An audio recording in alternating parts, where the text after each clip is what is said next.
Hello students, welcome to my YouTube channel Sahaj classes. तो आज के इस वीडियो में हम देखेंगे कि देखो एस्टेट के एग्जाम के जब आप मॉक टेस्ट देते हो और मॉक टेस्ट में आपके नंबर नहीं बन रहे हैं तो उनकी बहुत सारी वजह हो सकती है। तो मुझे इंस्टाग्राम पे मैसेज देखने को मिले कि मैम जो हमारे मॉक टेस्ट हम देते हैं ना उनमें हमारे जो मार्क्स है वो 70-75 ही बन पा रहे हैं, उससे ज्यादा नहीं हो रहे हैं। तो अब लास्ट टाइम पे लास्ट मोमेंट पे आप उन मार्क्स को कैसे इंक्रीज कर सकते हो। देखो वैसे तो सबके पढ़ने के अपने अपने तरीके होते हैं, लेकिन अब मेरे अकॉर्डिंग अगर आपको सही लगे तो एक बार देखना कि आपके जो मॉक टेस्ट है उसमें मार्क्स इंक्रीज होंगे या नहीं होंगे। तो ये वाली चीज बस उनके लिए है जिन्होंने अपने सिलेबस को पूरा किया हुआ है, क्योंकि मॉक टेस्ट हम कब देते हैं जब हमारा सिलेबस है वो कम से कम, देखो कंप्लीट सिलेबस तो कोई भी एग्जाम हो कोई नहीं पढ़ सकता है ना। तो ये मॉक टेस्ट पे हम कब जाते हैं जब हमारा 70 से 80% सिलेबस है वो हो चुका हो, तब हम मॉक टेस्ट पे मूव ऑन करेंगे, है ना। तो मॉक टेस्ट पे जाने से पहले पहली चीज यही है कि आपका जो सिलेबस है वो देखो आपने किया होना चाहिए। कम से कम आपका 70 to 80% जो सिलेबस है वो तो कम से कम देखो आपका होना ही चाहिए, तभी आपने मॉक टेस्ट पे मूव करना है। अगर सीधे ही आप मॉक टेस्ट दोगे तो फिर तो कहीं से मार्क्स नहीं बनेंगे आपके।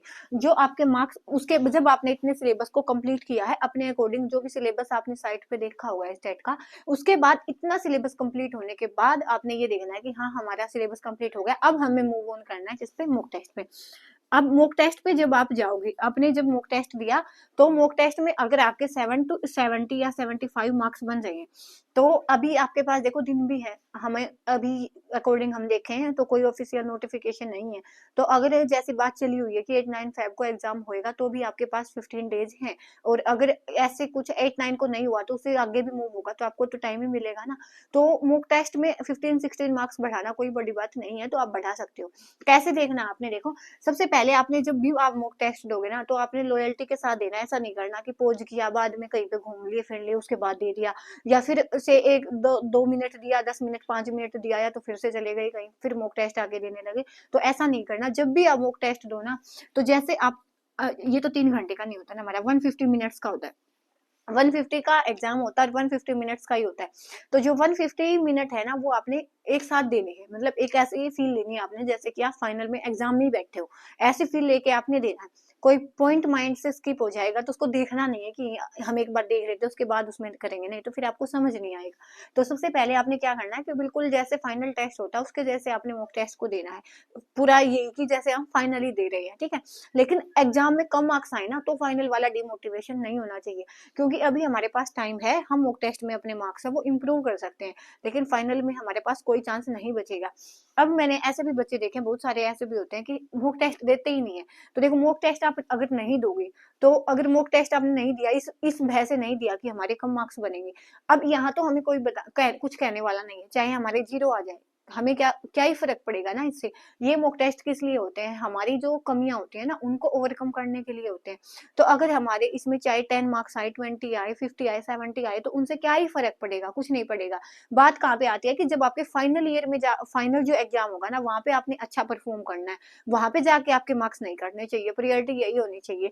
तो यहाँ पे भी आप जितने भी मार्क्स आपके आएंगे ना, मॉक टेस्ट में जितने मार्क्स आएंगे वो आपके मैटर बिल्कुल भी नहीं करते। आपने फाइनल ईयर जो फाइनल हमारा एग्जाम होगा ना उसमें अच्छा परफॉर्म करना है, तो ठीक है। तो मॉक टेस्ट आपने जरूर से जरूर देने हैं, इनको ये नहीं सोचना कि हम नहीं देंगे और बाद में एकदम से टेस्ट में बैठेंगे ना तो आधा तो दिमाग वैसे ही नहीं चलता, क्योंकि उस चीज को हमने पहले फेस नहीं किया होता। जिनका फर्स्ट अटेम्प्ट होता है ना तो उनको तो मॉक टेस्ट बहुत देने चाहिए, ताकि ये पता लग सके कि हम फाइनल एग्जाम का जो पैटर्न होगा ना वो किस टाइप से होगा, ठीक है। तो मॉक टेस्ट आपने जरूर देनी है, तो आप ये इसके लिए आप टेक्स्ट बुक पे भी दे सकते हो मॉक टेस्ट।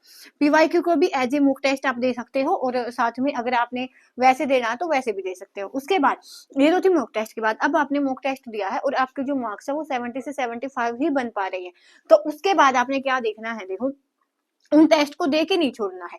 आपने ये देखना है कि 75 मार्क्स आपके बन रहे हैं ना, तो जो टॉपिक आपने पढ़ा ही नहीं है, क्योंकि 100% सिलेबस किसी को नहीं आता, जो टॉपिक आपने पढ़ा नहीं है ना वहां से क्वेश्चन गलत हो रहे हैं तो कोई बात नहीं है, लेकिन जो चीजें आपने पढ़ी थी आपने तुक्का नहीं लगाया, आपने पढ़ के चीजों का जवाब दिया है और उसके बाद भी आपकी गलत हुई है ना, तो वहां पे फिर दिक्कत वाली बात हो जाती है। तो आपने क्या देखना है कि आपके जो 70-75 मार्क्स बन रहे हैं ना तो वहां पे जो टॉपिक आपके पढ़ने में वीक हो गई, मतलब क्या कि आपने पढ़े तो थे लेकिन क्वेश्चन अटेम्प्ट करने में आपने क्वेश्चन को समझने में गलती हुई है या किसी और बात में गलती हुई है, तो आपने है ना कम से कम 5 मॉक टेस्ट तो देने ही देने हैं। एस्टेट के 5 मॉक टेस्ट तो आप ये लगाओ मिनिमम देने हैं। टेक्स्ट बुक पे भी आपको सब्जेक्ट वाइज मिल जाएंगे, तो अगर आप वहां से देना चाहते हो तो वहां से दे सकते हो। तो 5 टेस्ट आप दोगे ना, तो आपने क्या करना है, एक कॉपी लो अपनी और उस पर लिखो मॉक टेस्ट 1। मॉक टेस्ट 1 में जो जो गलतियां हुई हैं, क्योंकि अभी आपको ये छोटी सी बात लगेगी, लेकिन होता क्या है फाइनल एग्जाम में हम नहीं दिखाई देता हमें, हम जो भी क्वेश्चन होता है ना उसमें नहीं मेंशन किया होता, हम क्या होता है सही लगाते हैं।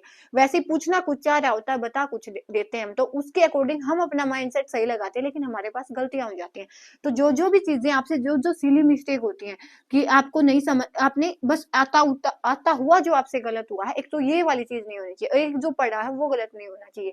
जो हमने पढ़ाई नहीं वो तो कहाँ से ही ठीक होगा ना, उसकी तो बात ही नहीं। लेकिन जो हमने पढ़ा है, जो टॉपिक हमने पढ़ा और वहां से भी हमारे पास गलतियां हो रही है ना, तो फिर आपको उस वाले टॉपिक को क्या करना है, वापस से रिवाइज करना है। तो मॉक टेस्ट आपने देना है, उसके बाद आपने देखना है कि कहाँ पे आपको मिस्टेक हो रही है, कौन से ऐसे टॉपिक है जो आपने पढ़े भी हैं। जैसे हमारा कंपाउंड इंटरेस्ट वाला हो गया, अगर आपने मैथ में पढ़ा है तो और उसका सम नहीं हुआ आपसे, तो देखो ये वाली चीज है ना कि हमने पढ़ भी लिया उसके बाद भी सम नहीं हुआ, तो फिर वहां पे दिक्कत आ जाती है। तो जो भी टॉपिक आप पढ़ो ना, उसको इतना अच्छे से पढ़ो कि जो भी क्वेश्चन वहां से आएगा ना, तो वहां से हमारा गलत नहीं होगा। अब हमारे साथ क्या होता है, हमने एक यूट्यूब चैनल से पढ़ा, नहीं वहां से हमें सेटिस्फेक्शन नहीं होता, हम आगे वाले पे जाएंगे वहां पे कमेंट करेंगे, उससे भी सेटिस्फेक्शन नहीं होता, उससे आगे जाएंगे, तो ऐसे में क्या है कि आपका टाइम ही वेस्ट होगा और कोई वो चीज नहीं मिलेगी आपको, बेनिफिट तो मिलेगा ही नहीं मिलेगा, क्योंकि आप कमेंट करोगे, जगह जगह पे कमेंट करोगे, हर एक चैनल पे आपको अलग अलग कंटेंट देखने को मिलेगा।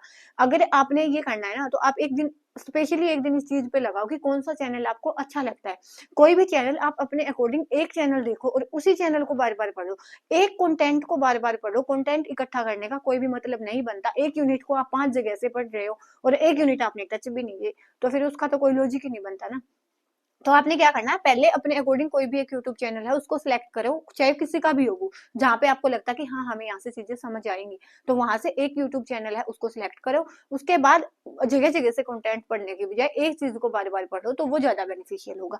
जब आपने मॉक टेस्ट दिया तो आप ये देखो कि बहुत सारे 4-5 क्वेश्चन तो ऐसे ही गलत हो जाते हैं आते हुए, तो वो वाली गलतियां आपसे हो रही है नहीं हो रही है, तो उनमें क्या चेंज करने की जरूरत है वो आपने देखना है। उसके बाद आपने क्वेश्चन देखने हैं कि जो क्वेश्चन आपने पूरा 1 to 150 क्वेश्चन है ना, वो सारे देखने आपने, जो क्वेश्चन आपने पढ़ के सही लगाए थे, अपने अकॉर्डिंग आपने पढ़ा हुआ है टॉपिक, उसके अकॉर्डिंग सही लगाए थे, लेकिन फिर भी वो गलत है, उन टॉपिक को एक पेज पे लिखो कि ये वाले टॉपिक थे। सीडीपी में सब्जेक्ट वाइज लिखो कि ये टॉपिक था, ये टॉपिक था, ये टॉपिक था, ये हमने सोचा कुछ था, लगाया कुछ है और मिला कुछ है, तो उन वाले टॉपिक को वापस से एक बार क्या करके आओ, आप रिवाइज करके आओ, ऐसा करना है। उसके बाद आप दो मॉक टेस्ट 2।